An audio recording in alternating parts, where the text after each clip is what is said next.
right, the first lesson we're going to go through is footwork and breathing.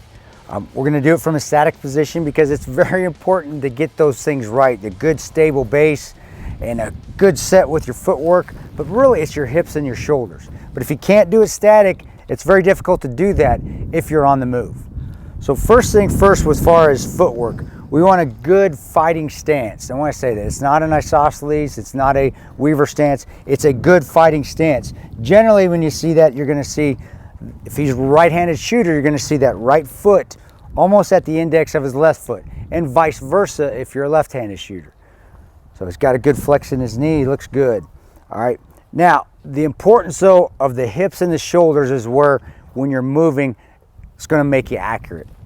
Now if he's got his hips squared up to the target and he's got his shoulders squared to the target, he's going to have the ability to move that gun up and get a good sight picture and take a good shot. This happens with rifle, and it's also the same with pistol. All right. The beauty though of this sort of footwork is that even if he interchanges it, and you will when you're moving and you're running, when somebody's shooting an AK at you and you have to shoot back, your footwork may be in the wrong spots. There's nothing wrong with that, as long as his hips are square and his shoulders are square. And that's why this stress fire is so important, is because we try to put you in positions that may feel unorthodox, or it's not that right fundamental position.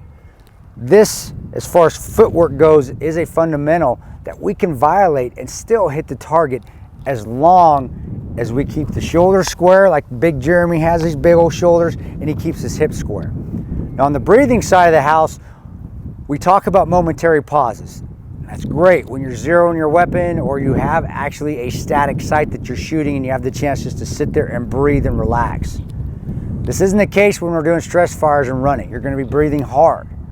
All I will tell you and what I see is that people forget to breathe, and then they wonder why they're so smoked or they're so fatigued once they get down the 7-yard line after running from the 100 to the 7.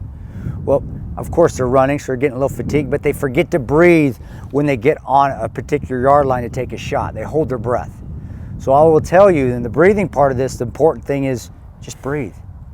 If you breathe, you'll be able to get all that energy out, expel all that carbon dioxide. Is it carbon dioxide, Jeremy? Is that what it is when you breathe out? You'll be able to expel all that carbon dioxide as you're running, so you're less fatigued as you're moving down to the 7-yard line.